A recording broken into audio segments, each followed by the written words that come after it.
Did you know that Disney parks are really expensive? Did you know that most theme parks, well, they're kind of expensive, except for that Dollywood over there, a gem out in Tennessee that is just the right price to enjoy as a family. However, Disney seems to be doing a long-term test to see just how much people will pay to get into their parks and to skip the line. Well, Lightning Lane Premier Pass gave us some indication that there was an upper threshold here with that $450 price point. We thought that if they got rid of that Lightning Lane multi-pass, that might actually be a good thing. Clear things up the way that Universal does with their high-end skip-the-line product. However, news has come out that Lightning Lane multi-pass is now reaching record prices. Let's talk about that on That Park Place. From WW Magic, Disney World Lightning Lane Multi-Pass hits highest price yet for December 2024 Christmas holiday week. This isn't the Premier Pass version. This is just Lightning Lane Multi-Pass. But still, there's an angle, Marvin, that we're gonna approach with this article. Walt Disney World's Lightning Lane Multi-Pass will reach its highest price since its launch during the holiday period from December 24th through the 27th, 2024. The pricing matches the peak rates of its predecessor Genie Plus during the same period in December 2023, making it the most expensive time to use the service. See right here, Disney's Animal Kingdom $29 per person per day, Disney Hollywood Studios $35 per person, Epcot $32 per person, and Magic Kingdom $39 per person. Boy, oh boy. Oh, again, that's per person per day, folks. That's a lot of money. And again, you get to have the privilege of reserving your time to ride in advance. Those reservations go out very, very quickly. And then once you're actually in line, this is not super uncommon. What you're seeing on screen right now, provided by Blog Weekend, it can get pretty crazy. And now we have another version of this as well that has just recently debuted. That is obviously the Lightning Lane Premier Pass. So we're splitting up the total queue for any given attraction that provides these services. 5. That's right, folks. 5 different ways. I think a lot of people were optimistic that, okay, well, if you had maybe, let's say, just Premier Pass and got rid of multi-pass and single pass Lightning Lane services, then you could potentially reduce the amount of wait time for the standby significantly by only offering a controlled version of what you're seeing on screen right here, this Premier Pass, because the price is so high, and perhaps you could regulate it by limiting sales, then potentially you could take a lot of stress off the Lightning Lane and the distribution point where cast members have to ratio out, okay, this many Lightning Lanes to this many standby lanes. And that would effectively increase the wait times or reduce the wait times for both queues. So Lightning Lane waits a lot less and standby moves a lot faster because you're not having to provide for this many Lightning Lanes. Right.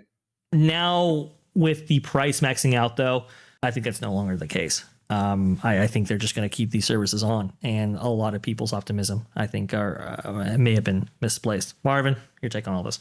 Look, I think Lightning Lane is the worst thing they've ever done. I think here's the thing about Lightning Lane, and everyone's like, and if you ever think that Lightning Lane is a good value, guys, you're kidding yourselves, because the price of FastPass was originally, it was never free. You were paying for it in the price of your Disney park ticket. It was baked in. So they took that value away while raising the prices. So what you're paying extra now is something that you used to be paying for with a base ticket.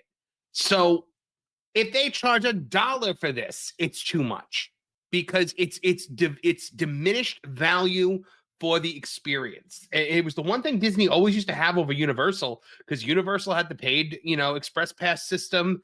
Everybody criticized it, but you know what? When you compare Lightning Lane to Express Pass is infinitely better, because with Express Pass, at least you don't have to make reservations. You just walk on to everything. It's ridiculous. Yes. It's ridiculous. Oh, no. It's terrible. I feel bad for the people that don't know better that pay for this, especially because now, as our friend Joshua Harris did a study in the parks, and we reported on it on That Park Place, they're inflating wait times by up to 300% to trick you into thinking that the wait times are long so that you buy Lightning Lane. Yep. That's insidious. Yeah, that's a really bad mousetrap right there, I will say. because the trap set by a mouse. Yes, that's the terminology is used. The idea that Disney has full control over, let's say, push updates for your Disneyland or Walt Disney World applications that push these services onto you, mixed in with standby times that they themselves control, that they can manipulate in order to induce more sales and so forth. It really is insidious. It really is manipulative. And I've made the joke many times, maybe the CEO for EA is perfect for the Walt Disney Company because Andrew Wilson, he knows those monetization practices very well. When you have something like this, as Marvin beautifully pointed out, Universal Express Pass doesn't work like this at all. It's a very controlled system. Universal does regulate it to a great extent, in which they only sell so many per day, and you don't have to make reservations in advance at all, and that standby line moves as a result. So it's better for just about everybody. In this way, they're overselling this product. And now we don't even know what Premier Pass is really doing to all of this. We don't know if they've ratioed it even further to absorb more of the standby and chuck it all to these skip the line services. We don't know if they're eating into the availability of multi-pass and single pass itself. We have no idea. So we're hoping this is all better. But imagine paying $450 for something like Premier Pass and you're in the same line as what you're seeing right here on screen. Mm-hmm. It really is absolutely ridiculous. And the standby line gets a nice air-conditioned tour through the Darling household. As part of their queue. You're baking out in the sun by It's a Small World in Pinocchio Village House. It's absolutely terrible. We had a period, by the way, Marvin, between, I would say, July of 2020 and I think August of 2021, where there was no skip the line services at all, and the standby actually moved. Now we're in this situation where the company is just so desperate for cash at this point because, hey, they have to fund another Snow White, or another Captain America 4 or whatever, that they need this cash influx from this specific product. We know from the Wall Street Journal's coverage of the data leaks that were just took place, that Walt Disney World contributed something like $700+ million in pre-tax revenue, just specifically from Lightning Lane product.